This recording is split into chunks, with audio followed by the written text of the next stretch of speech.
At least in our country, we don't see rheumatic heart disease and mitral stenosis very frequently. Why? Because the antibiotics and penicillin have kind of eradicated rheumatic fever.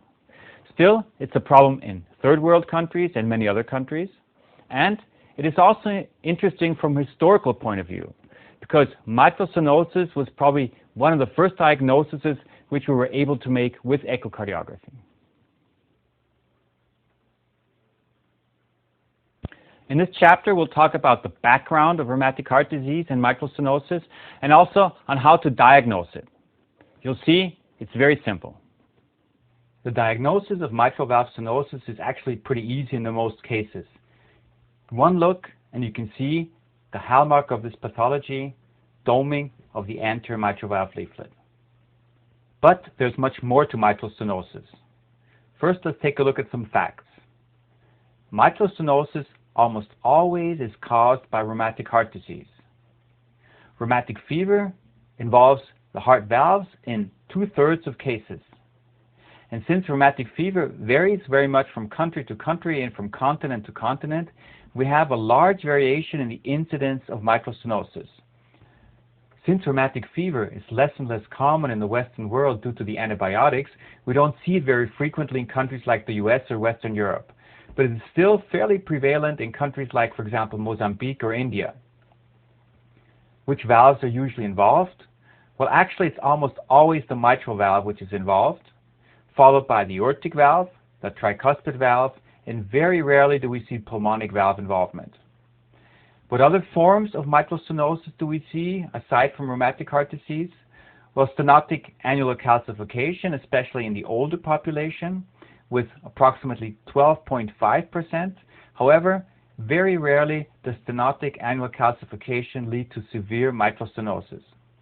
And then there are also rare forms, congenital forms, such as, for example, the parachute mitral valve or the double orifice mitral valve. Let's briefly review what rheumatic fever actually is. Rheumatic fever is caused by group A streptococcal bacteria, and it usually causes tonsillopharyngitis. Rheumatic fever not only involves the heart, but also the joints, where it causes arthritis, the brain, where it leads to chorea minor, it forms subcutaneous nodules, and finally, it can involve all different layers or all 3 layers of the heart, the endocardium, the pericardium, and the myocardium. Rheumatic fever is an antigenic reaction to group A streptococcal pyogens, where it leads to a cascade of inflammatory processes which eventually lead to the formation of so-called Aschoff bodies. Finally, we have tissue destruction and tissue necrosis, which lead to the changes that we see in mitral stenosis. As already mentioned, the second most frequent cause of mitral stenosis is stenotic calcification. You see, it's significantly less common than rheumatic heart disease. And here's such an example where you have calcification which spreads from the annulus to the mitral valve leaflet, the posterior leaflet, causing a reduction in mitral valve opening and thereby mitral stenosis. Very rarely, however, will we see significant mitral stenosis in the setting of stenotic calcification.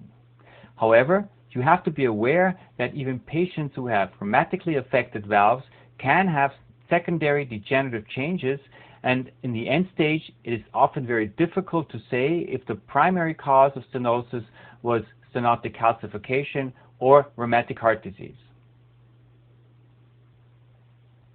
And finally, let's talk about the third cause of mitral stenosis, congenital malformations of the mitral valve. Basically, they're very rare, and usually they're combined with other defects. 3 typical forms are the so-called annulus hypoplasia form, the parachute mitral valve, and the double orifice mitral valve. Here's an example of a parachute mitral valve, which is characterized by a unifocal insertion of the mitral valve leaflets. If you take a look at the mitral valve, you see that there's a funnel-like stenosis, which is only mild in this case. Patients do not have to have mitral stenosis in parachute mitral valve. We also see that there's a strange motion of the valve and that it resembles that of a parachute. So what is the consequence of mitral stenosis, in particular that of rheumatic mitral stenosis? Well, it's a chronic process, or at least it can become a chronic process, and thereby we often see an increase in the severity of mitral stenosis. So it's a progressive disease. However, we often only see symptoms fairly late. The mean duration has been described as being 16 to 3 years for the occurrence of symptoms.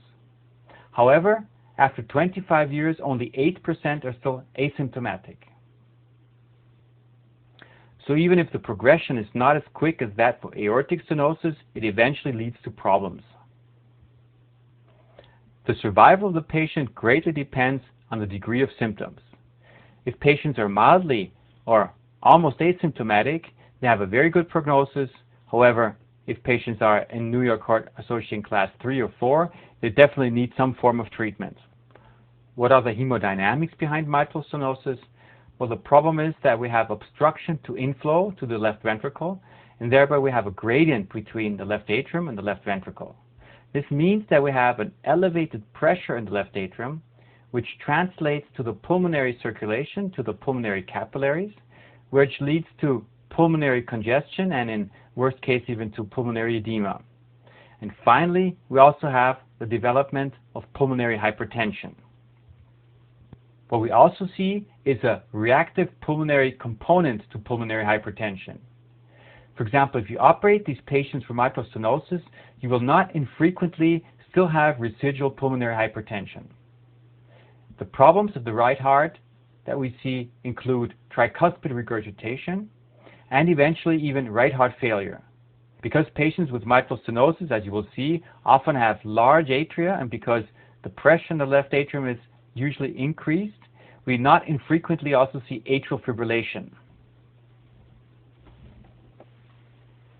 So patients with mitral stenosis can develop a number of different problems, which range from dyspnea all the way to pulmonary congestion and pulmonary edema, to arrhythmias, in particular, as already mentioned, atrial fibrillation, and thromboembolism, because we often see slow flow phenomena in the left atrium.